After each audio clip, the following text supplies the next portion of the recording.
तो दोस्तों नमस्कार, मैं हूं अनिल और रेसलिंग सुपर धमाल में आप सबका हाथ जोड़कर स्वागत है। तो दोस्तों बात करने वाले हैं हम रोमन रेंस के बारे में। दोस्तों वो 3 तरीके जिनसे WWE में वापसी के बाद रोमन रेंस अपनी राइवलरी को अब नई ब्लड लाइन के खिलाफ आगे बढ़ा सकते हैं। तो दोस्तों प्लीज वीडियो के अंत तक बने रहें और अगर आप चैनल पर नए हैं चैनल को सब्सक्राइब करने के बाद ऑल पर क्लिक करें, क्योंकि यहाँ पर आपको हर प्रकार की रेसलिंग जगत से जुड़ी हुई तमाम जानकारी मिलती है।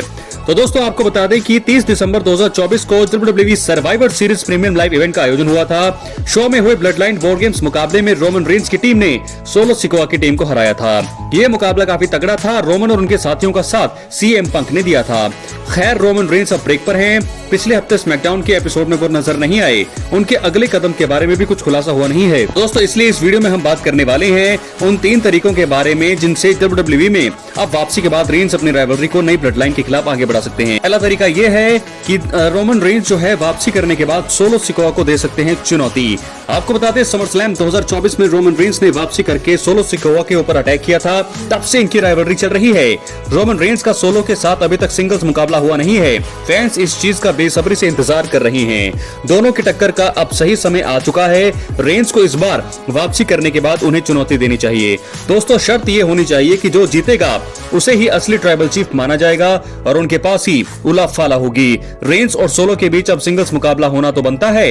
इसके जरिए स्टोरी को शानदार अंदाज में आगे भी बढ़ाया जा सकता है। तो दोस्तों कब होगा ये मुकाबला, क्या है आपकी राय, अपनी राय कमेंट बॉक्स में जरूर दें। फिलहाल पहला तरीका रोमन रेंस की वापसी का कि वो सोलो को चुनौती करें, पेश करें, उनके कहें कि उला फाला मुझे चाहिए। जो भी जीतेगा उस मुकाबले में वो होगा असली ट्राइबल चीफ और जीतेगा उला फाला। क्या है आपकी राय जरूर दें। बात करेंगे दूसरे कारण की। दूसरा तरीका यह हो सकता है कि फिलहाल आपको पता है जिमी ऊसो इस समय चोटिल है और दोस्तों जिमी ऊसो की जगह असली ब्लड लाइन में किसी को शामिल किया जा सकता है। ब्लड लाइन वॉर गेम्स मुकाबले में जिमी ऊसो चोटिल हो गए थे। अब वो कुछ समय के लिए एक्शन में नजर नहीं आएंगे। रोमन रेंस की इससे चिंता दोस्तों जरूर बढ़ गई होंगी। रेंस अपनी ब्लड लाइन में किसी अन्य स्टार को शामिल कर सकते हैं। अगर रोमन रेंस उस नए स्टार से नए ब्लड लाइन के ऊपर अटैक कराते हैं तो फिर स्टोरी अच्छे अंदाज में आगे बढ़ेगी।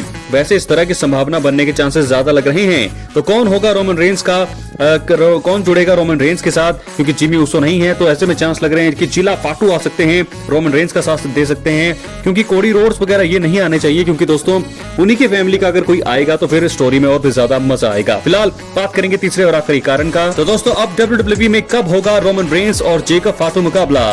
दोस्तों ये तो सभी जानना चाहते हैं। आपको बता दें कि रोमन रेंस और जेकब फाटू के बीच सिंगल्स मुकाबला होना आगे जो है लगभग तय है।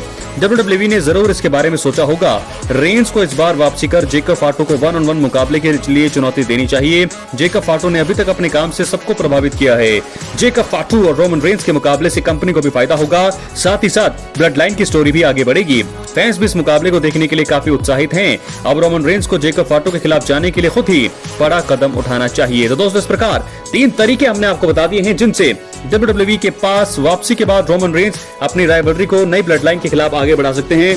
और 3 तरीकों में से सबसे आखिरी वाला जो तरीका है रोमन रेंस वर्सेस जेकब फाटू, ये मुकाबला सभी देखना चाहते हैं। उला फाला की जंग तो मुझे लगता है दोस्तों रोमन रेंस जीत ही जाएंगे, लेकिन जेकब फाटू वर्सेस रोमन रेंस मुकाबला बहुत ही बड़ा मुकाबला मुझे लगता है, क्योंकि जब से जेकब फाटू आए हैं हर एक सिंगल सुपरस्टार जो बड़े बड़े हैं, Cody Rhodes, Randy Orton, Kevin Owens, CM Punk, सबको उन्होंने धराशायी कर दिया है।